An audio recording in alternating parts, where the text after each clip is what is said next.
aiming to do from Full Sail? Well, essentially, I heard great things about their game design program, and what I'm in currently is I'm in like art and animation, and I'm doing that in New England. So essentially, I was thinking if I keep going down this art and animation path, Welcome, everyone. Boys, gals, NB pals. We're talking about JoJo's. This is the Jojourneys Podcast. I guess first question for our guest here, Mr. Lucas Sweet. If that's okay with you being called Mr. Absolutely, and that is my name that I go by on a lot of platforms. You might also know me by the name ThatOneLucario fan, which is where I post my own anime reviews. But I guess our first question is favorite JoJo and favorite part.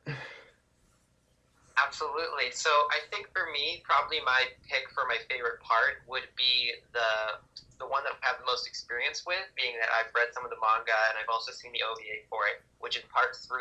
And even though that is my favorite part, I'm not quite sure if I'd say that the JoJo from that part is my favorite. I think I would say that Joseph is my favorite. For me, I would say I like part 8. I like it a lot. Josuke from part 8 is actually a really interesting character, and who he is actually just fully shown thematically at the end of part 8 that I think a lot of people don't really touch upon. And also, like, the fact that he's twice the man of, like, anyone that I've ever met. Quite literally. But That's awesome. But yeah, I probably will say my favorite might be part 5. I think part 5 is just I think part 5 is just part 3 but done better. And I find the characters rather more interesting and the stand abilities much more interesting than that of part 3. Yeah, I have heard really, really good things about that part, and I've been looking to experience it because a lot of people describe like the main characters having a really good dynamic, and I thought that would be something that I would really get out of JoJo entry, would just be like enjoying the characters being together and doing stuff. Oh, most definitely. I respect part 3 for what it has done in introducing stands, but the stands themselves were rather simple. But I mean, understanding it's the first part that introduced stands, uh, it's understandable how they're rather simple in comparison to later parts, which they become so freaking weird and bizarre. Like part 8, you have Josuke's from part 8, his stands soft and wet, and basically it makes bubbles that can take things and then move just and then give these things to like other objects, which I find is so interesting. That is a really interesting ability. I didn't know about that.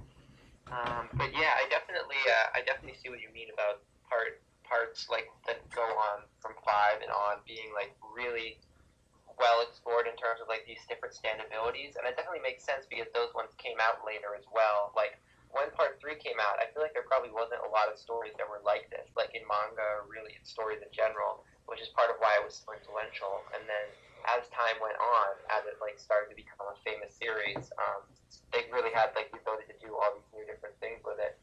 So yeah, I definitely see why that would make it very appealing if they keep iterating on it. I don't know. I will say, like, some of the stands throughout the series, like, even part 3 has had some stands that are fucking terrifying.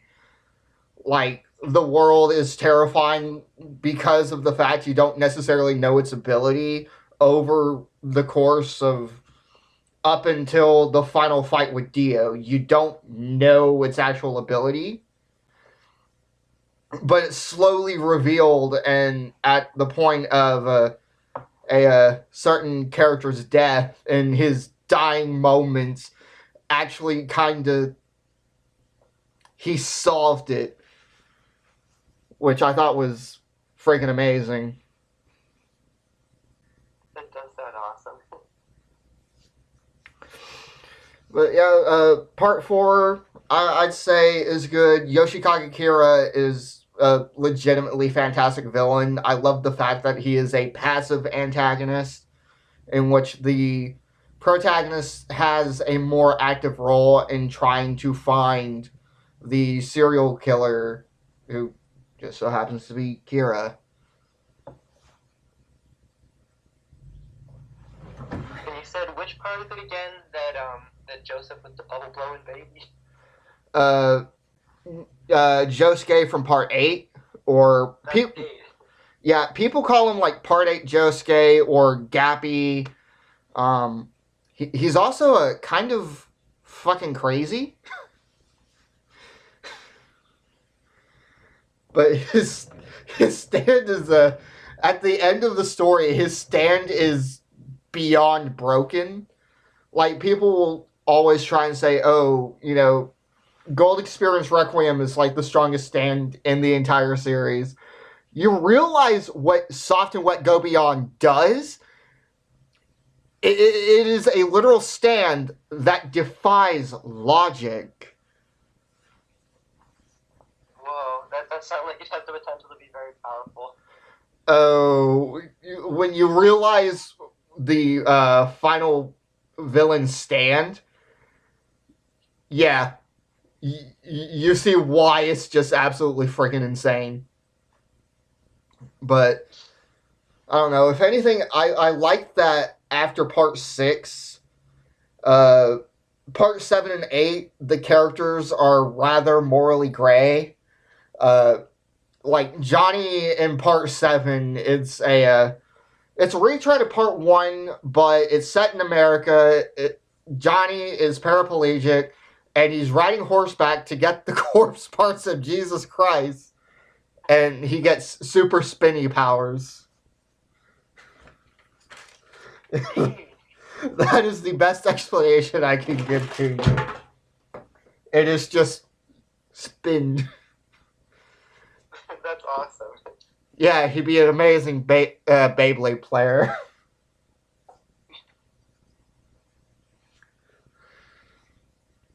So if you were to recommend like one entry that I should go for first, knowing that I've experienced some of 3 and I have interest in all these other ones, which one would you recommend first?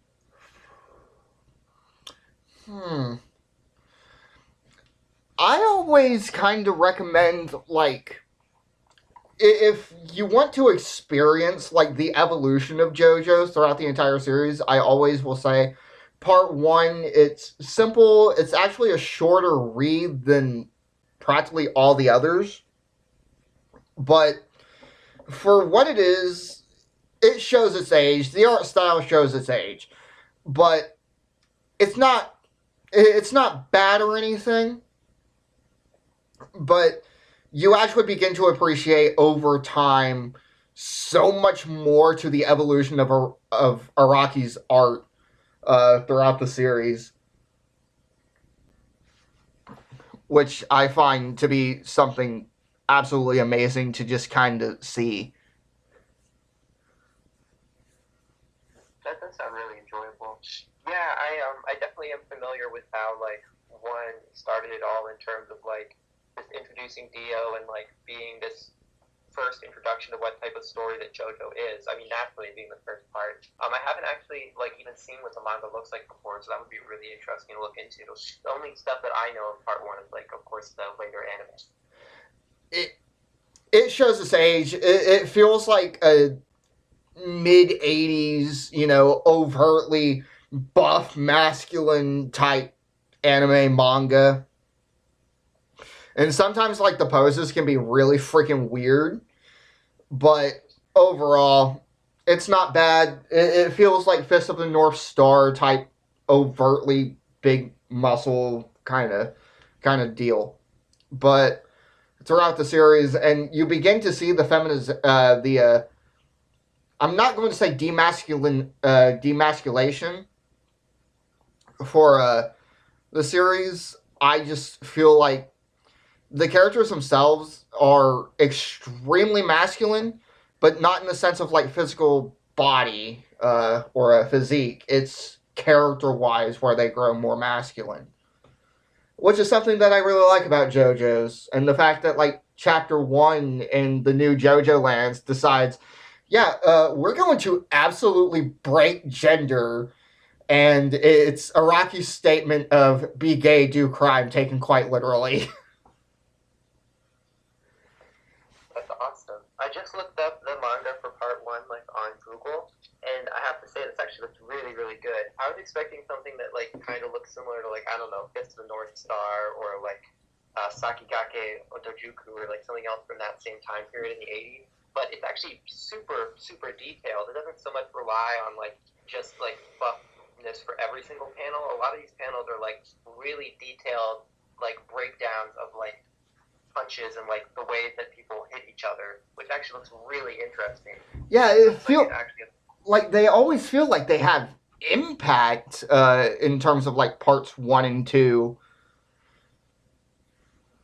And if anything, I consider part 2 to be like a lot more comedic than part 1. I mean, like Joseph at a point cross dresses every time he faces a tough enemy and is like, "Here's my ultimate strategy: run away." He's yeah, I just can definitely great. see what you mean. It's gonna be one of the most fun protagonists. He really is. Like he kind of shows himself to be a goofball, but like as soon as you realize it, no, he's actually a lot smarter than he portrays, and that's one thing I absolutely love about him. That kind of depth is really great. Yeah. And then like Jotaro, it's taken like the analytical type of character to a massive extent and shows the, I'd say the kind of cockiness that is absolutely toned down. He's much more of an internal thoughts character,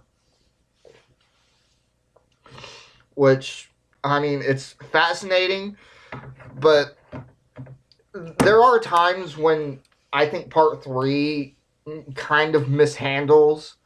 Like, some of the fights in part 3, I think, are rather a little bit mishandled. Like, against Justice, I kind of have an issue with how Justice is beaten, but it's not super bad or anything.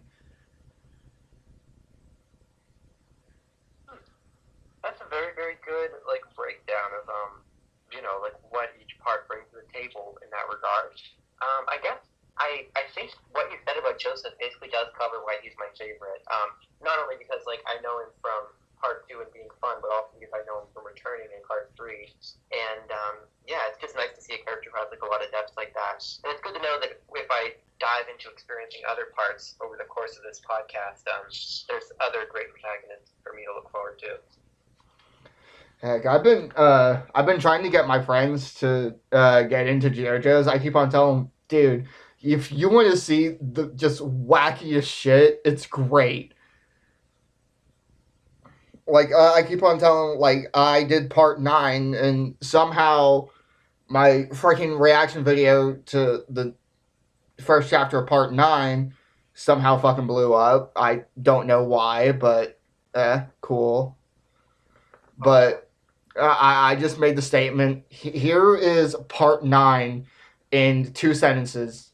Be gay, do crime. And then they just sat there like, are you fucking real?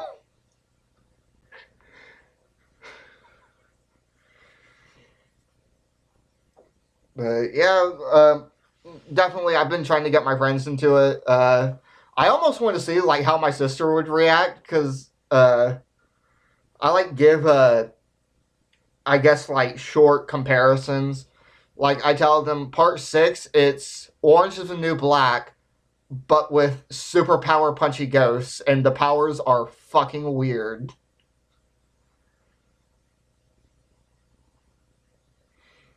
I feel like that's probably why a lot of people have been like interested in Scarlet Envy is terms of the fact that it's like a prison story. The fact that you just compared it to like Orange is the New Black, like that's one of the most popular, like I guess I'd say like live action like TV series of recent memory that I know of. Like that show gets mentioned, and then like Stranger Things, and then like a couple other ones. So it makes sense that a lot of people would get interested in a story like that. It makes me wonder, when did Part 8 get made? Is it from like the 90s or? Part 8 was actually started in, I believe, 2011. Like, I didn't know that. Yeah, like Part 4, well, Part 7 was like from 2004 to 2011. Part 8 was like 2011 to 2021. Like October of 2021 is when it ended, and then we had to wait like almost a year and a half for Part 9, which just released just started like 2 weeks ago.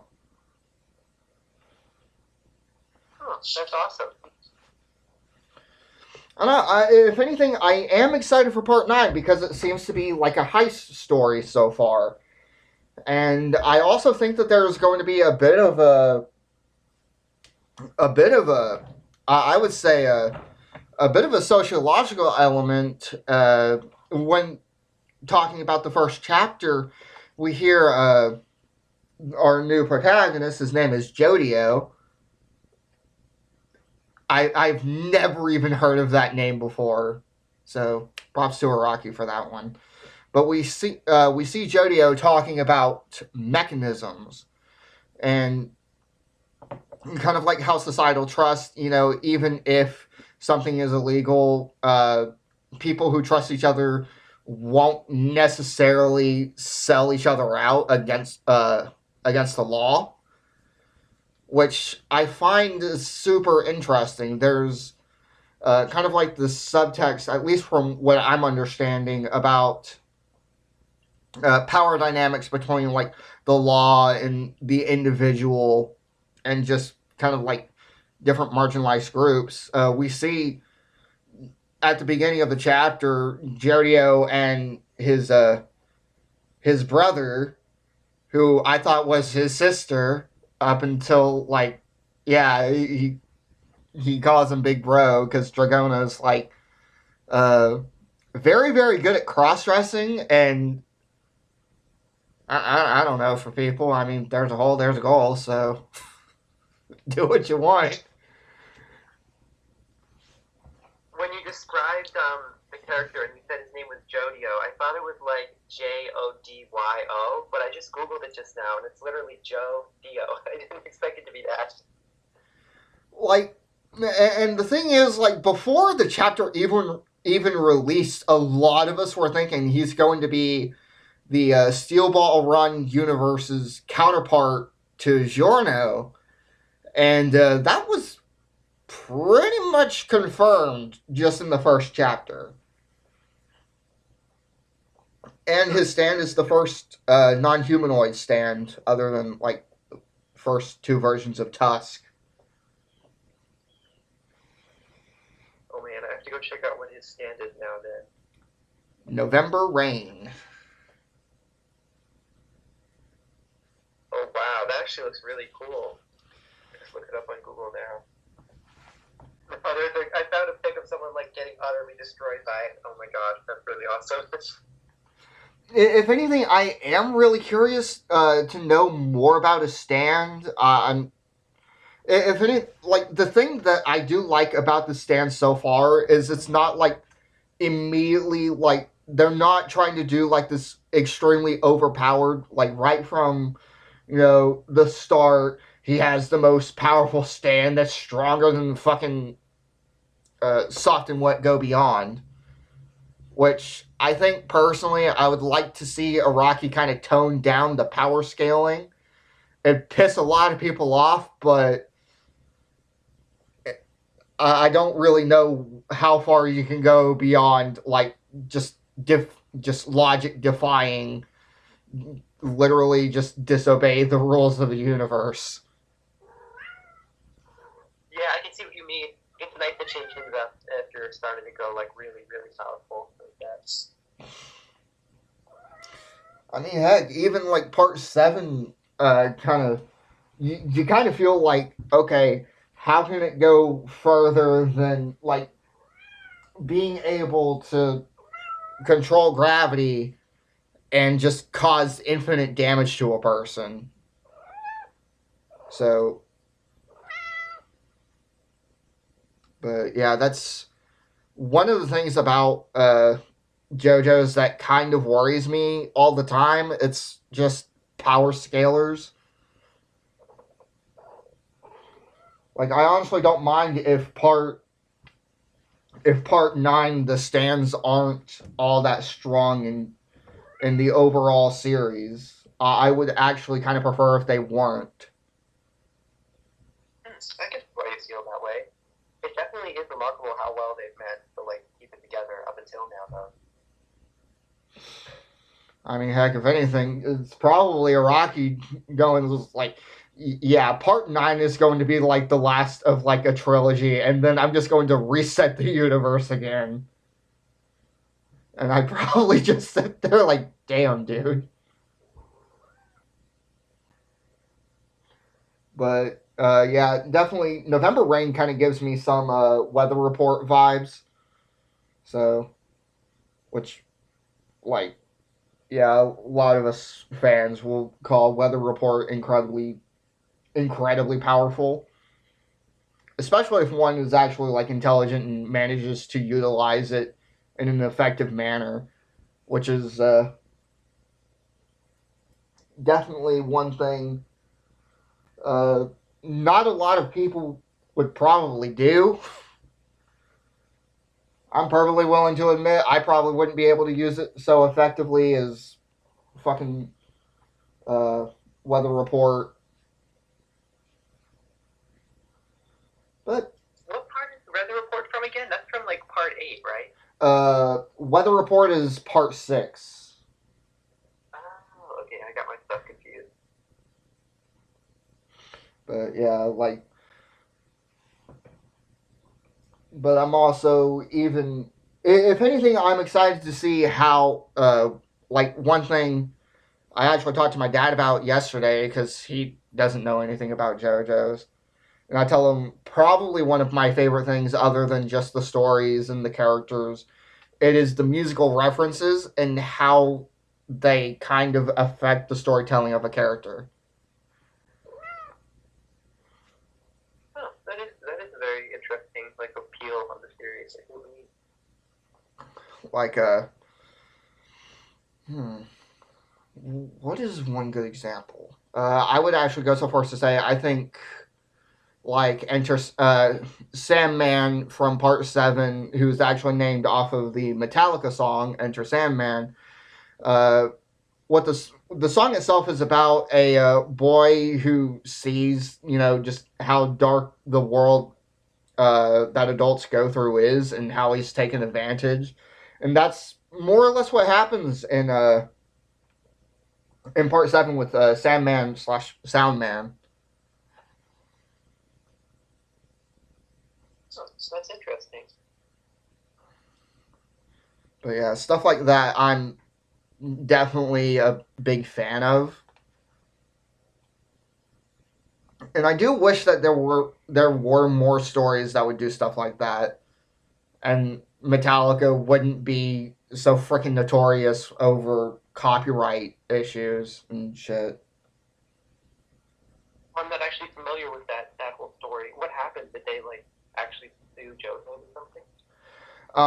Well, it's American copyright laws, like especially like a lot of the big bands. Journey is notorious for it. Metallica, Judas Priest, Led Zeppelin is Jesus Christ. And this is the biggest issue, which is why we have the localization of like from Part 6, they're supposed to be Limp Bizkit. Instead, we call them Flaccid Pancake. Flaccid Pancake. God damn it. And then and I think like it kind of reduces the appeal to JoJo's because of the fact like all the musical references, and it actually kind of got me to listen to more of these different bands. Like listening to Queen, I didn't necessarily have a lot of respect or appreciation for Queen, and then I heard Killer Queen. And then I heard Made in Heaven. And I was like, okay, this shit slaps. This is great. I love this. Thank you, JoJo's. Yeah, it is great when you get introduced to new series because they're like they inspired something else or like they're referenced in it like that. I knew about Queen a bit myself when I was a kid because that was like a total one that my parents loved and they always would play it all the time. But I have been introduced to a lot of music thanks to JoJo's. Yeah, I wish that they wouldn't like not let JoJo's kind of do its own thing. I mean, heck, Yeah, I can only imagine not like very if I started a band and then everyone was like, "What's your greatest accomplishment?" And I'd be like, "Being featured in JoJo's." as far as I know, it's actually a pretty common thing for like Japanese media to like make reference to American like music and like other parts of culture. I know there's a lot of different series that have done that. There's also like the boogie pop light novels. If you ever heard of those, like a lot of the bad guys or like side characters in that like series of light novels and stuff, they're all named after like famous bands. And then there's Bastard, Dark. Oh yeah, so I just saw the Netflix version of that the other day. That's the most popular one probably besides JoJo to do it. I don't know. If anything, uh, like Bastard gave me a big smile on my face because I'm like a massive metalhead. I'll listen to some Infant Annihilator. I love me some power metal. So like Blind Guardian. Them actually making a reference to Halloween, which a lot of people kind of consider the progenitors of European power metal. That just gave me like a massive grin on my face, and I love it.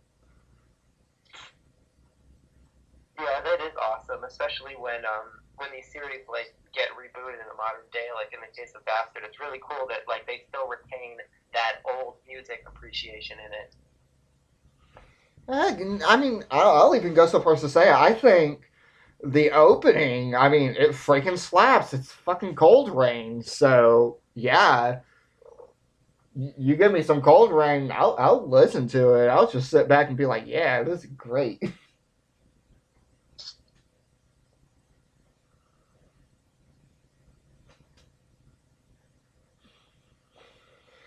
I just realized now I've never really noticed if there are any of this, but I feel like maybe you'd be the person to ask if there are. Are there any references to like Bowie in any parts of JoJo? Because I can't think of any, but I'm sure there probably are. David Bowie. Yeah. I'll actually have to look that up. Huh, shit. Like I can imagine, like in terms of like say dress design and kind of outfit designs, there probably is a decent bit of kind of influence from David Bowie. Yeah, I definitely can see what you mean there. I just thought of it immediately because that's like another like iconic music artist, kind of from a similar time that I was just thinking about. And I was like, I wonder if there are any direct like references or song names or anything. But yeah, it's interesting either way. Okay, David Bowie references in JoJo.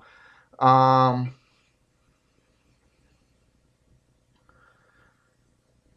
okay, multi-page. Uh,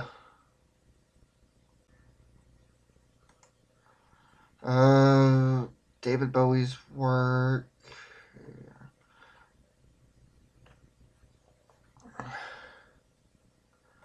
Um,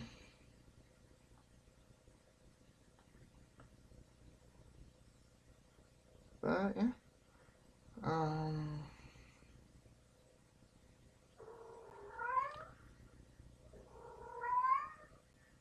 artistic evolution. David Bowie also seems to be another key influence in terms of the artistic evolution of Araki's work. Oh, cool. Um, So you were right when you said that stuff about the outfits and stuff. yeah, like I can definitely like that is one thing I will give Araki whenever it comes to his artistic evolution. It's just phenomenal. Um,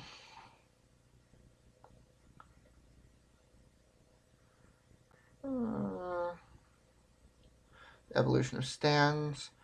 King Crimson. I mean, that's just King Crimson, Funny Valentine. That's part 8. Um,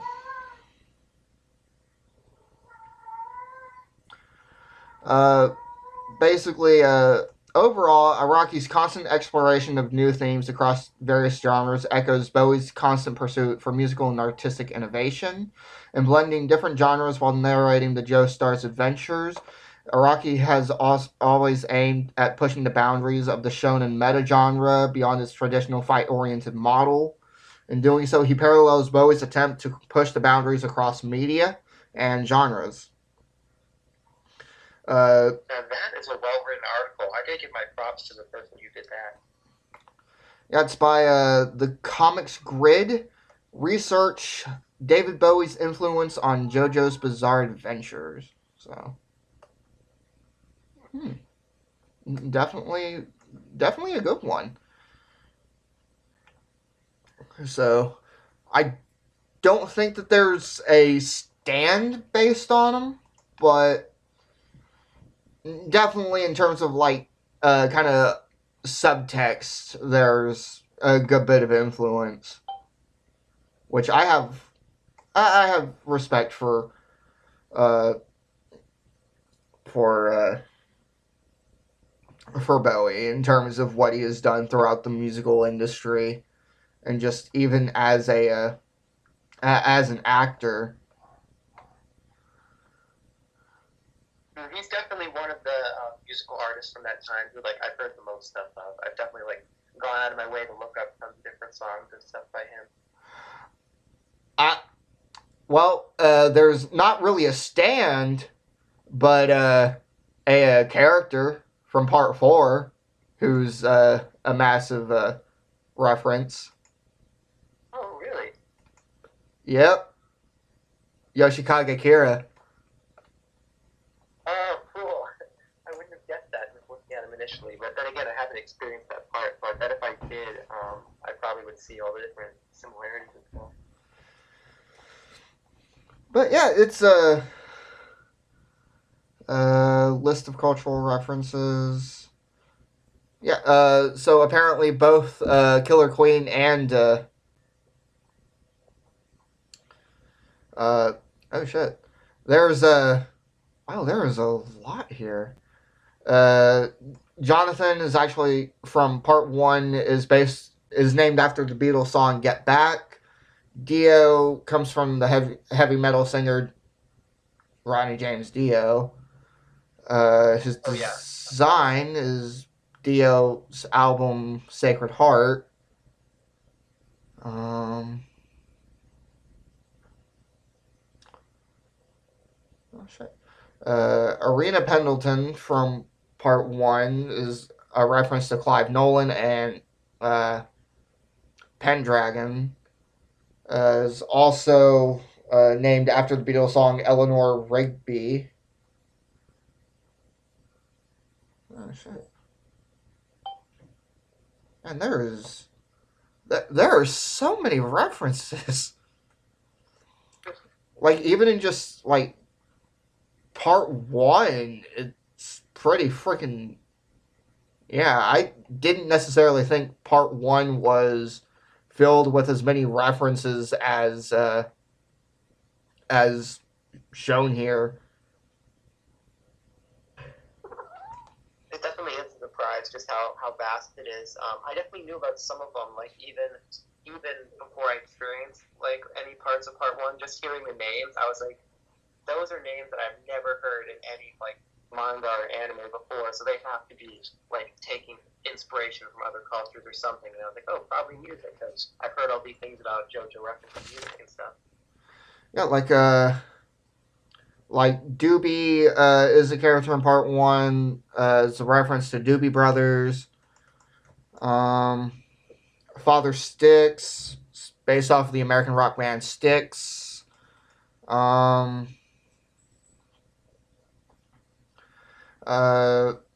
Name of the 8th chapter, Ogre Battle, is actually a reference to a Queen song. Zeppelin's allegory about Vikings is a could be a reference to Led Zeppelin song's Immigrant Song. Wow. Yeah, there's a...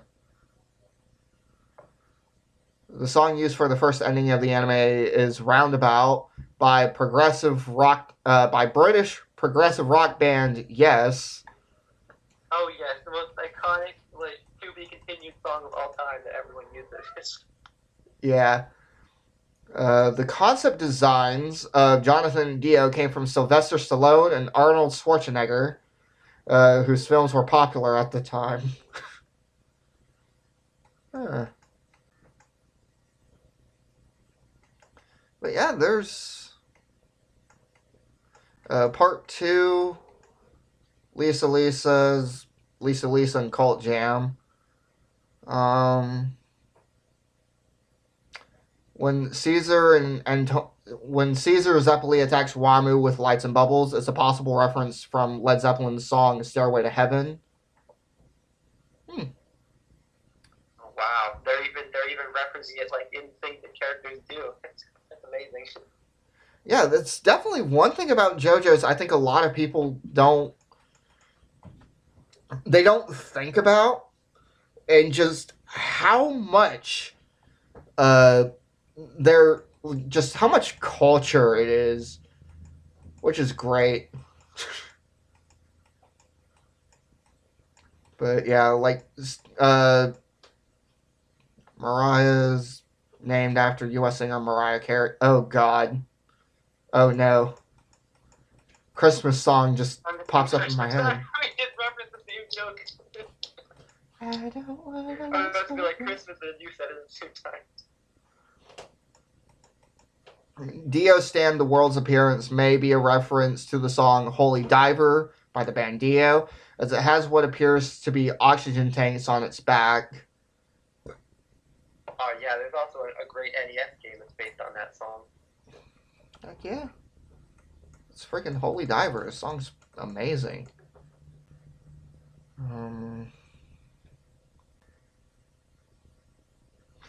Jotaro quizzes Joseph to make sure he isn't possessed by Dio by asking him who sang the song Eat It, in which he responds, Al Yankovic. Based.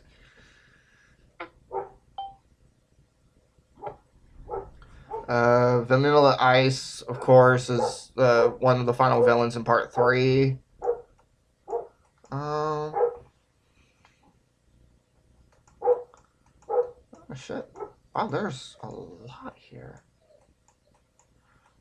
Wheel of Fortune... I really don't know what to think about Wheel of Fortune as a stand. It's okay, I guess.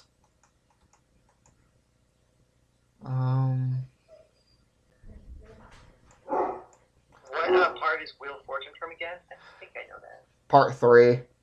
That is part 3.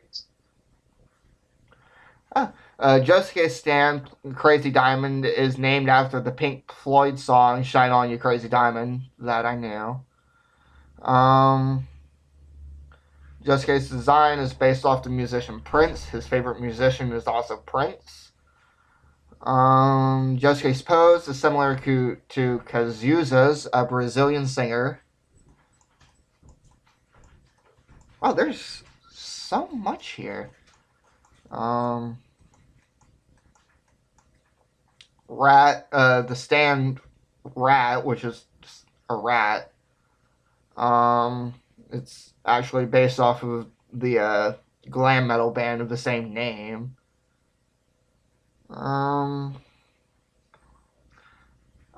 Kira's appearance is based on on that of David Bowie's song with Queen, Under Pressure, since the song was sung by Queen and David Bowie, and both Kira and Killer Queen are based off them. So, even just a little, like, collaborative project is shown within JoJo's Bizarre Adventure. That is, that'd be crazy. Huh. That is really, really incredible. Yeah, I didn't even know about the Queen song that you said, the Ogre Battle. When you said that, I was like, that's a video game. I didn't know there was a Queen song that was called that. But then I looked it up, and it totally is. It's from like the 70s. Very interesting.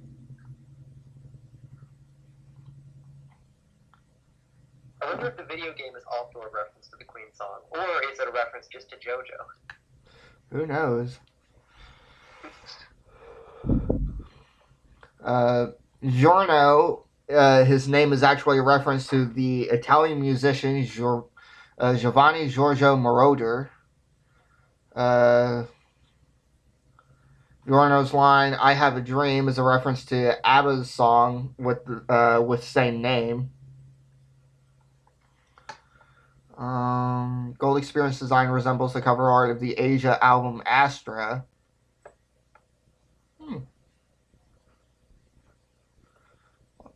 Yeah. Just looking at all of these, just all these references, man, I'm gonna have to make a list out of this. Palpo, his stands, Black Sabbath, of course. Everyone knows who Black Sabbath is. And if they don't know, then I wouldn't know what to say.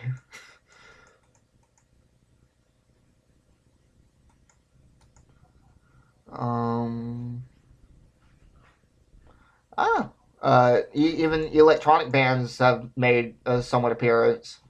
Kraftwerk in Part 5, which I will say, like, it's actually an amazing stand. What did you do? Basically, it can stop things in motion and store kinetic energy. Oh, wow, that does sound like a really cool power. You probably could use that for a lot of interesting things. If anything, like an ability like that, you can do so much with it.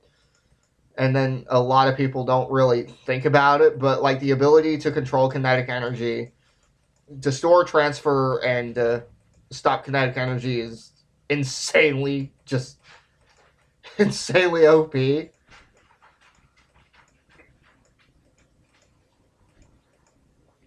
Rosado in Part 5, his stand is Metallica. Possibly one of the most terrifying stands, because the ability is simple to understand, but the more you think about it, oh my god, it's terrifying.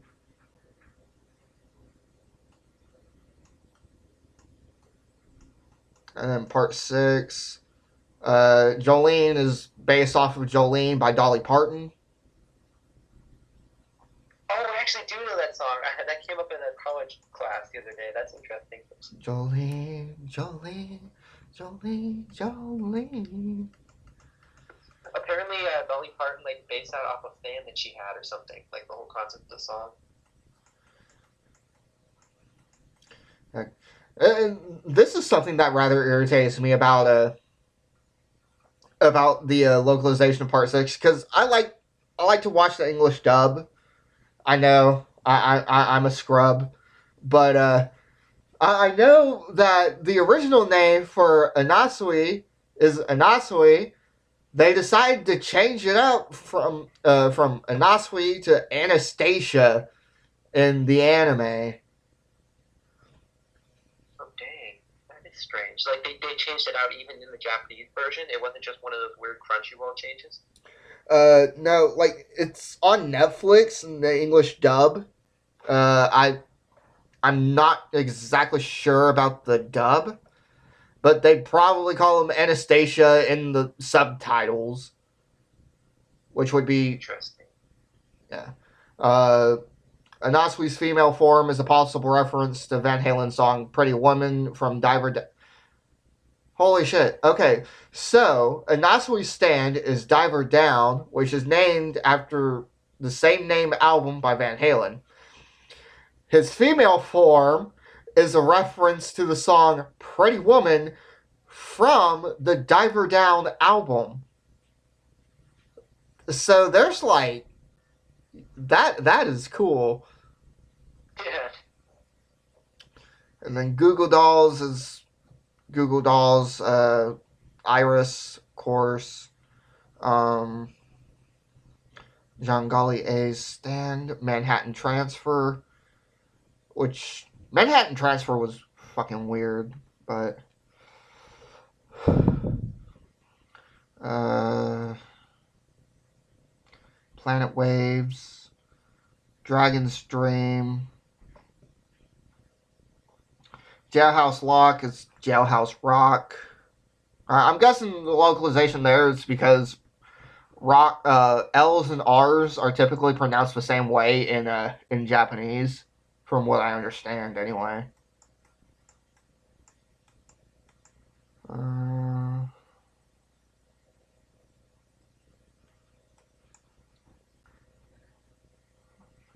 The Like a Virgin bracelets the prisoners must wear while searching the farm are a reference to the Madonna song of the same name.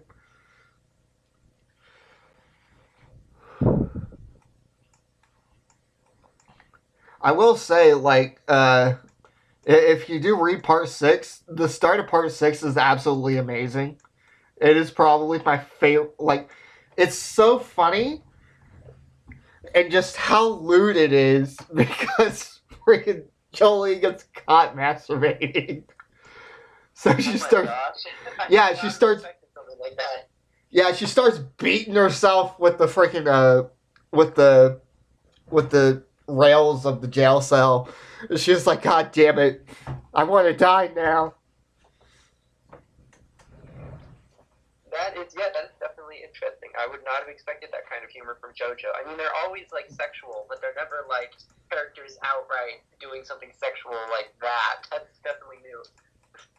Yeah, she was like saying, yeah, I saw the moon, it looked pretty, and I just, had the feeling, and I just kind of had to let myself go, and then I got caught by one of the guards.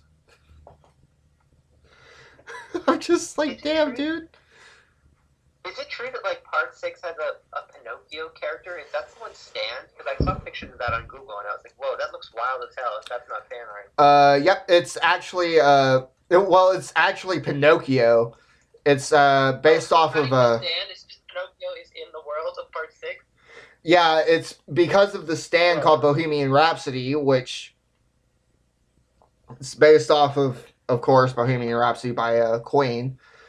Is a stand able to bring fictional characters to reality. Oh my gosh. Some characters from popular tales were summoned, among them Pinocchio, Mickey Mouse, E.T., Mother Goat. What? I need to see Mickey Mouse in the JoJo style. I'm looking that up right now. Yeah, Snow White and the Seven Dwarves, Peter Pan, Little Red Riding Hood, and the Big Bad Wolf. Also summoned art pieces, Vincent van Gogh's portraits, and Venus by Botticelli. Seven dwarves are summoned. They mention Terminator's T-2000 and Star Wars Chewbacca. Okay.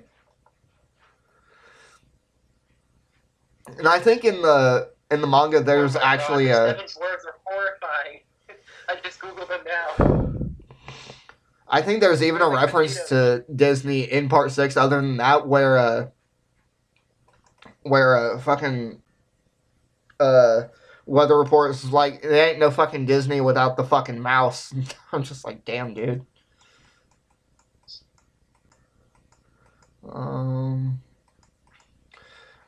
Part 7 has Oya Komova. It's based off of course, Oya Komova. Great song.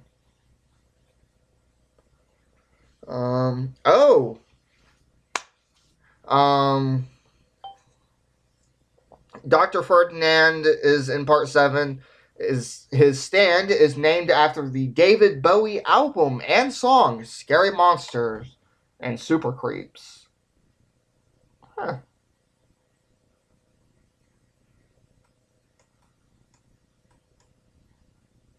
Yeah, there is a lot here. I'm actually rather amazed. Yeah, this site that you have is also pretty impressive too. That they managed to like categorize every little thing, even stuff that's like characters' actions that could be referencing as well. Yeah, it's the typical JoJo wiki, which, like, if that's one thing great about JoJo's is you learn something new every day whenever you think about it, but it's also rather sad that the wiki is your best friend. Well, hey, at least we have each other to talk to about this stuff. It was really fun going through all of it with you. Yeah. But yeah, if you want me to end the video here now, I'll try and upload it to my channel. Yeah, if you'd like, I can end it right here, and we'll probably talk more next week about what we think what each part is, and just have fun. That sounds awesome. I would love to do this again, and I definitely will make a community post on my channel as well. Because I just subbed you on YouTube because I realized I hadn't until now. I checked out your channel before, but I hadn't subbed originally, so I just did that now with my account, and I'll just like make a post saying everyone check this collab out on my community tab. Yeah, I'll definitely try and do the same here. I would actually love to have more people come on and we just do like group chats about JoJo's. I feel like it'd be super fun. I think I might have a friend who I can invite, and I can see if I can get them in on this. It would just depend on if they're comfortable with being in a video. They might just say I prefer to only do chats that aren't recorded, but I'll see how they feel about that. But they definitely would be interested in getting in on this because they're a big JoJo fan. Oh heck yeah! Like I know I'm subscribed to Shinigami Wolf, and he's a fairly big JoJo fan from what I understand. Oh, I've gotta ask Shinny about doing more collabs. My most recent video with him was like I included a brief segment at the end, which was like an excerpt from a podcast that we did together. But I had such a fun experience with that. He's a really fun person to have on. I actually definitely agree. Like I've talked to him before, and we talked about like the new Final Fantasy games. I'm rather excited for 16. I'm hoping it turns out better than 15. Like 15, I was super hyped for, and then over time, over the course of like after the game came out, I started seeing the cracks of the game. I just want Final Fantasy to go back to its roots. And I'm guessing that's what Bravely's for. I know how you feel. I definitely the only Final Fantasy games I've played have been like some of the older ones, mostly because I don't like have new consoles, so I don't have a way to play those. But I like those games the most. They're really really good. Heck, Like the whole PS1 stuff and the SNES games are so good. I'm planning on getting the 1 through 6 Pixel HD remaster for Switch. And then, like, you can basically get all the Final Fantasy games from Final Fantasies 1 through 10. You can get Final Fantasy 12. You can get the mobile version of 15. I don't know why anyone would. The only ones that aren't there, it's 11, 14, and 13. Which, I don't know, hot take. I think 13 was actually pretty decent.